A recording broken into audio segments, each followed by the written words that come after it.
Greetings! I'm glad you've availed yourself of watching this short video on speech and presentation tips. As you know, speaking in public, whether on a stage to an audience or delivering a PowerPoint presentation at a work-related meeting, can be a scary experience. It's very normal to be overcome by anxiety and apprehension at the prospect of speaking in public. Our palms begin to sweat, our knees knock, and our heart races. The fear of failure is very real. However, it does not have to be like this.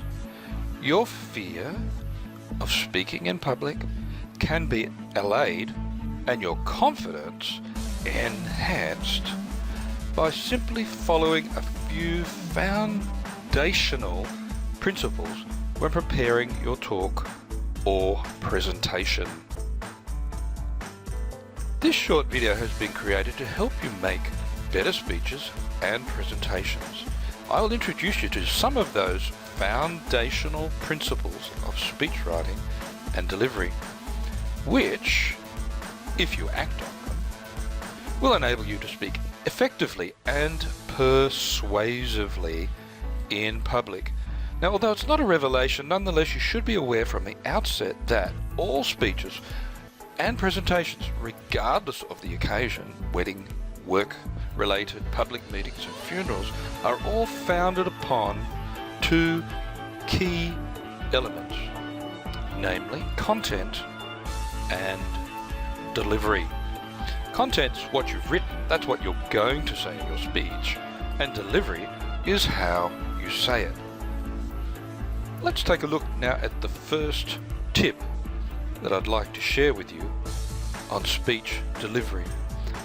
You need to consider the style that you're going to use when delivering your speech, and indubitably the most successful presentations and speeches that are well received by their audiences are those which are conversational in style. You don't want to be formal, stuffy and turgid. That's a turn-off.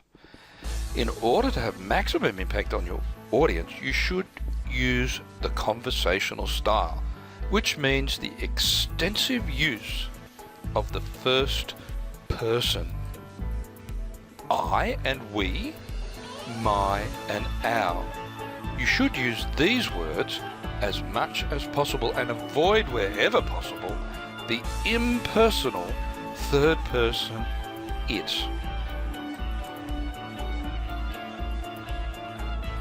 Let me give you an example of the use of the first person and the use of the third person.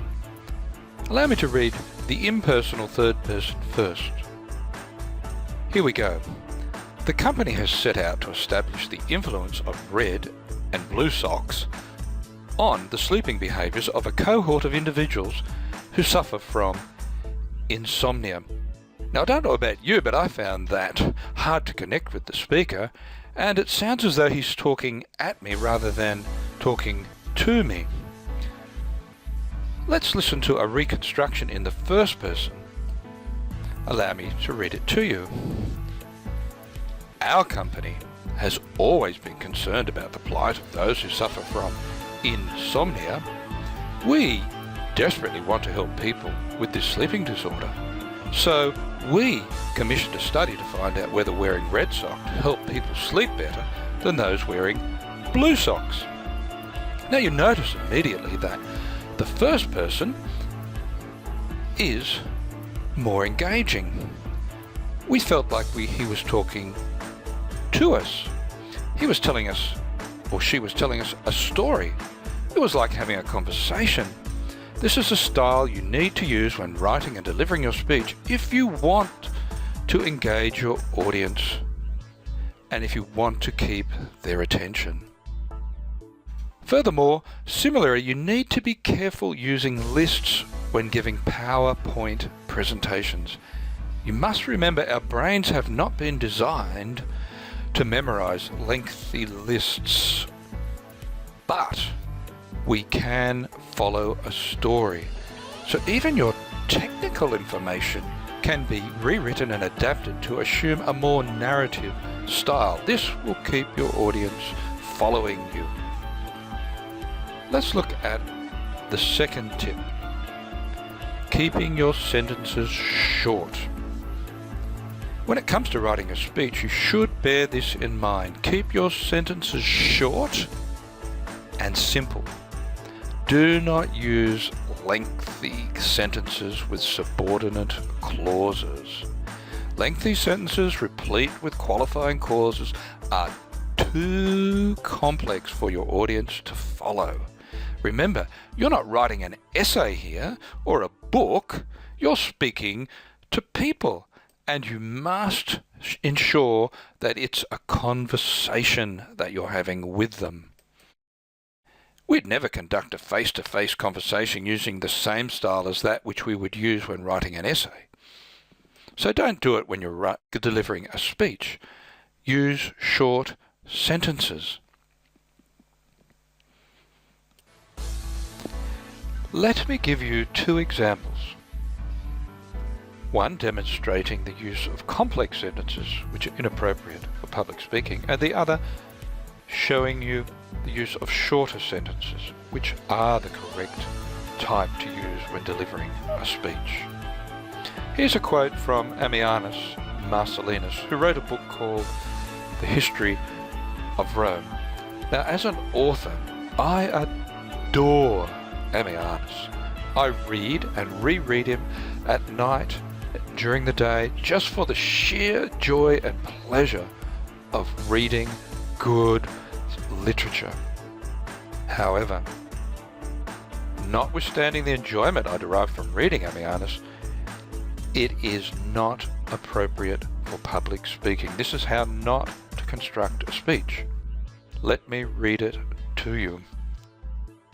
The context is a city being besieged somewhere in the Mediterranean. But those who were shut up in the walls were at the same time greatly afflicted, because the Persians, having taken some vessels which were conveying grain down the river, were well provided with abundance of food, while they themselves, having almost consumed the usual stores of food, were in a state of alarm, dreading the fatal agonies of approaching famine. Now, I've rewritten this in simple sentence form. Let's listen to this. But those who were shut up in the walls were greatly afflicted, for their food stores were almost gone, and they could see the agonies of famine approaching, while the Persians were well provisioned with ample grain conveyed from their ships. As you can see, none of the meaning was lost. We have just adopted shorter sentences which are much easier for your audience to follow. You should do this when constructing your speeches. Let's look at our third tip now. It's important and helpful to inform your audience about what you intend to say and for how long you intend to speak. If you can tell your audience within the first few minutes what the purpose or aim of your speech is, and tell them how long it will take, they will appreciate it greatly. For example, you could say something like this at the beginning of your speech. Ladies and gentlemen, over the next 15 minutes, I hope to explain to you how wearing red socks can help you and your family sleep better at night. This is a simple courtesy, which your audience has the right to know what you're going to speak about and how long it will take. They will appreciate your thoughtfulness, respect you for telling them beforehand what you intend to say and how long you intend to speak for, and consequently will grant you their attention.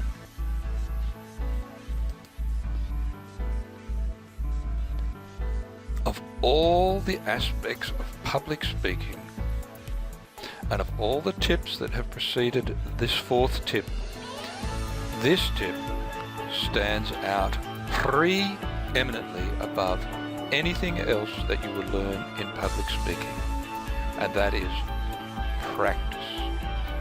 You must rehearse your speech aloud at least once a day before you give it.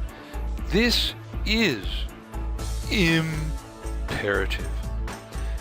Every celebrated performer prepares assiduously time and time again before their performance, and that is why they are so successful.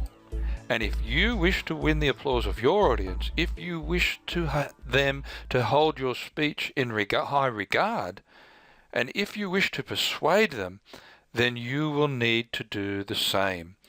Prepare and practice your speech.